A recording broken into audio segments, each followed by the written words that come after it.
Good evening, students. Let us continue with our first chapter from Vistas. Yesterday we have seen that he came to know that he noticed that there were many different things there at third level. And I asked you that you are supposed to learn that what was the difference he has noticed there at third level. And when he saw that a very small locomotive it was coming, then he realized that he was there in somewhere there in 19th century. Let us continue. To make sure, I walked over to a newsboy and glanced at the stack of papers at his feet. It was The World, and The World hasn't been published for years. But still, to confirm the date or the particular time where he reached there at third level, he went there to the newsboy and he just looked at the newspaper. And the newspaper was The World, and this particular newspaper, it was stopped publishing there a few years back. The lead story said something about President Cleveland. I have found that front page since in the public library files, and it was printed June 11, 1894. And when he looked at that the cover page, it was a story about President Cleveland. So this was the lead story which was published, and this particular newspaper, it was of June 11, 1894. Now it was confirmed that he went there in the past, in the 19th century. I turned towards the ticket window, knowing that here on the third level at Grand Central I could buy tickets that would take Louisa and me anywhere in the United States we wanted to go. Now he went there to the ticket counter because he knew that he is having enough money to buy two tickets, one for himself and one for his wife Louisa, and they can travel there anywhere in United States at that time in 1894. And I wanted two tickets to Galesburg, Illinois. And he wanted to buy tickets to this particular place, Galesburg, Illinois. Now see, why this Galesburg, Illinois is very, he is fond of that or nostalgic about this place, because he spent his childhood there at this particular place. His grandfather also lived there at this place, Galesburg, which is considered as a very peaceful place. Have you ever been there? It's a wonderful town still, with big old frame houses, huge lawns and tremendous trees whose branches meet overhead and roof the streets. And in 1894, summer evenings were twice as long and people sat out on their lawns, the men smoking cigars and talking quietly, the women waving palm leaf fans, the fireflies all around, in a peaceful world. See the way he has described how beautiful this place is. So obviously he wanted to leave New York, which is full of worries, insecurities, so much stress was there, and he wanted to live there at this particular place, which is quite peaceful, very beautiful. And the description says that it was, no doubt, it was a place to one desires to live. So he wanted two tickets for this place, Galesburg, Illinois. To be back there with the First World War still 20 years off and World War II over 40 years in the future. I wanted two tickets for that.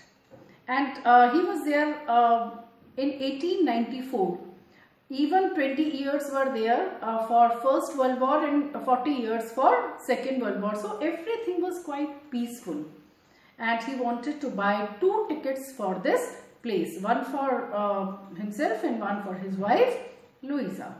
So obviously he asked the clerk who was sitting there at the ticket counter about these two tickets. He asked for these two tickets. The clerk figured the fare, and the clerk who was sitting there at the ticket counter, he informed him about the fare. He glanced at my fancy headband. Now see, he was from future. For this clerk, he was from future. The way he was dressed up, it was so different for that time. So obviously he looked at him. He glanced at his fancy headband, but still without commenting, he just calculated the fare. and I had enough for 2 coach tickets, and he was having, right now he was having enough money to buy 2 coach tickets one way. But when I counted out the money and looked up, the clerk was staring at me. He nodded at the bills. But what was the problem? He counted the money, and when he was about to hand over those bills actually in America, the notes are currencies called as bills. So when he was about to hand over the currency to the clerk who was sitting there at the ticket counter, he was staring at him. And the reason was these were, these currency was not valid at that time in 1894. Obviously, he considered that this fellow is trying to befool him. And what he said, that ain't money, mister. It is not money, mister. Obviously, as he was from future, this currency was there in future. There was no value of this currency in 1894. And he commented that it is not money. And if you are trying to skin me, you won't get very far. And if you are trying to befool me, if you are trying to snatch money, or if you are trying to befool me and take money, then you are not going to go far. Obviously, it was a threat, hidden threat, that don't try to befool me. And he glanced at the cash drawer beside him. Of course, the money was old style bills. And when he saw that the money which was there at the counter, cash drawer, he noticed that these were old style bills. Half again as big as the money we use nowadays and different looking. Now see, 2 or 3 years back, we were having demonetization. In case if someone is going to give you that old 1000 rupee note, you will obviously, your reaction will be that don't try to befool me. The same reaction was there of this clerk who was sitting there at the ticket counter. I turned away and got out fast. There is nothing nice about jail even in 1894. So what I did is, it was better to leave, because obviously jails are not good there even in 1894.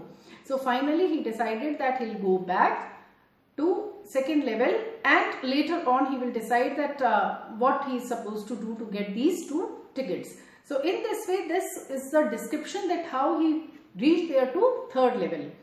And this is what he narrated to his psychiatrist friend.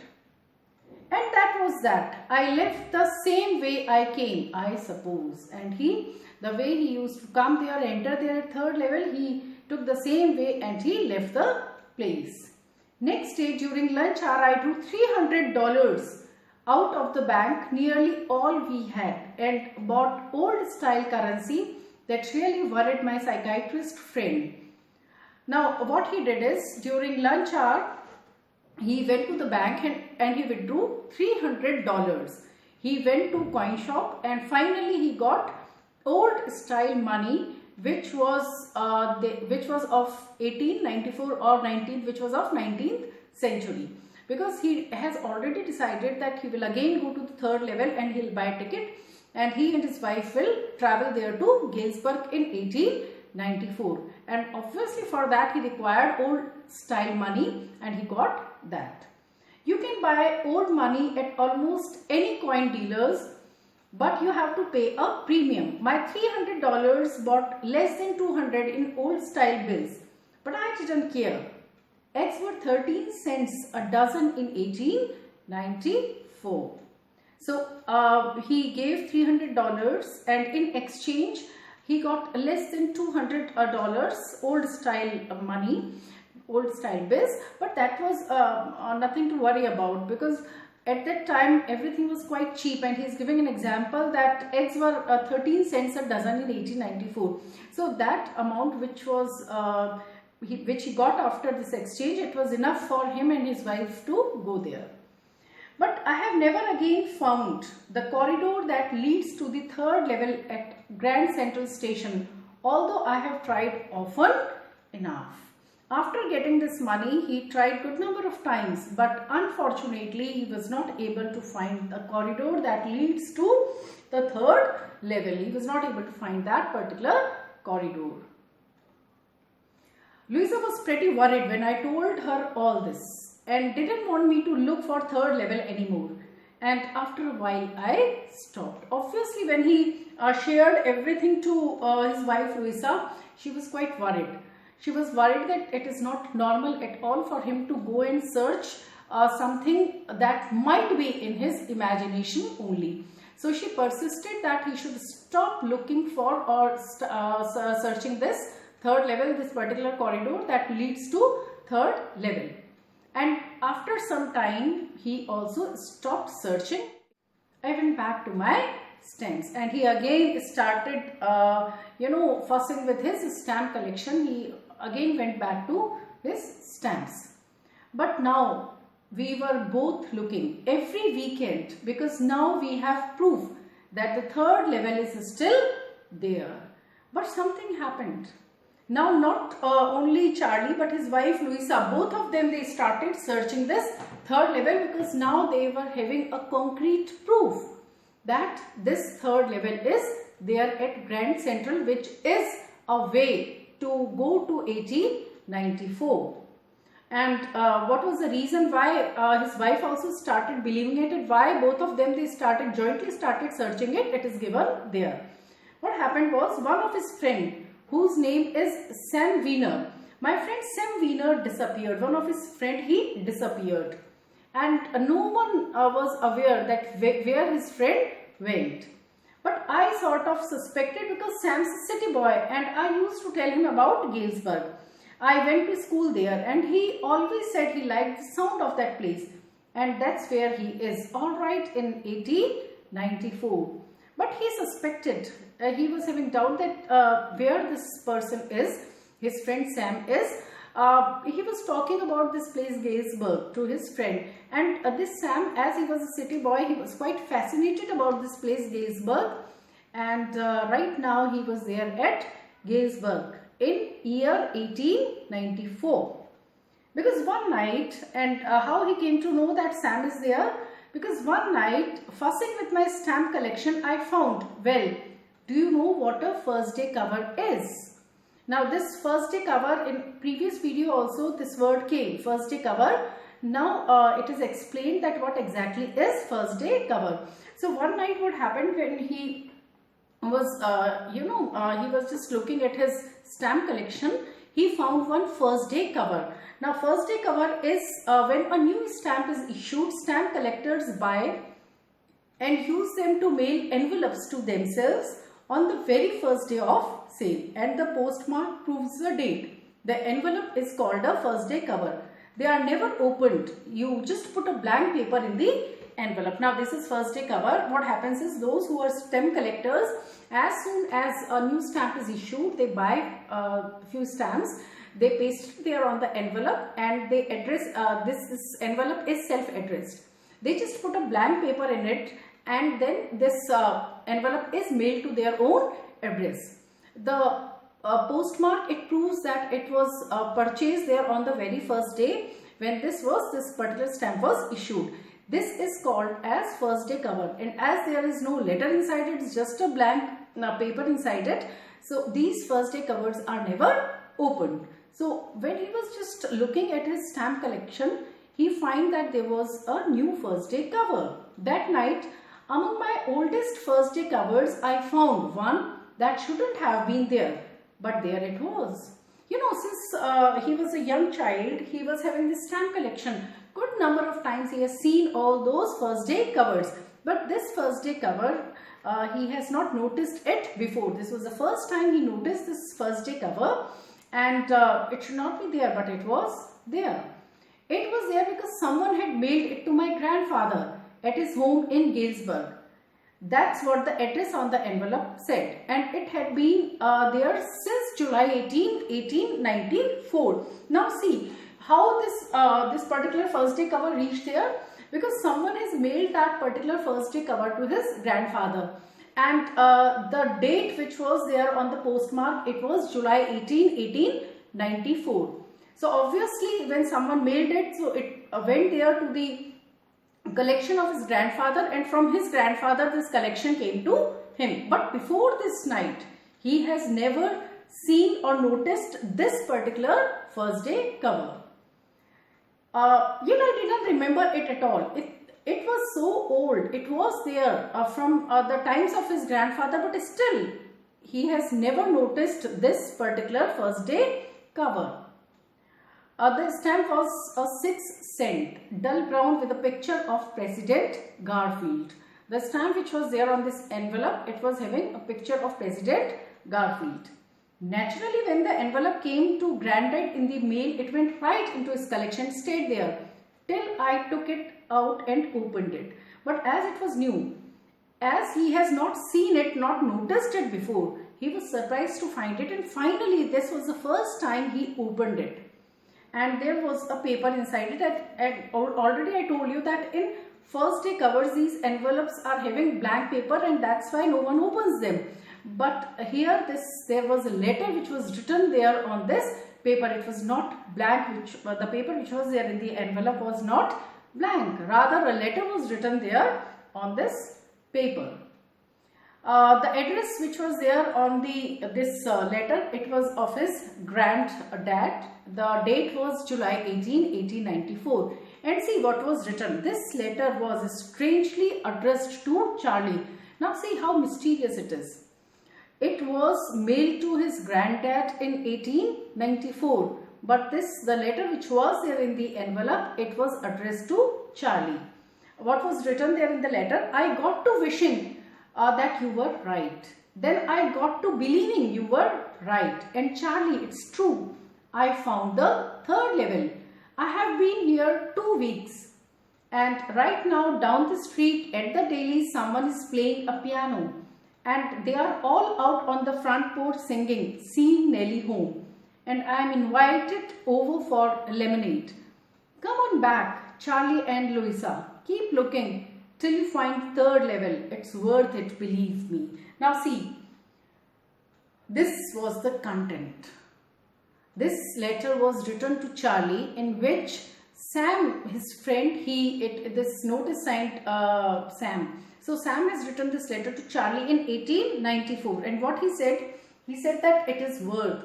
He said that initially I wished that there must be some third level which make us reach there or travel there to 1894. Then I started believing it, and then I started searching, and finally I was able to find it out, and I reached there. And he said, he further asked both Charlie and Louisa that you should also keep on searching it. It is worth coming there. And he described that how peaceful life was there at Galesburg. This was what was written there on this letter.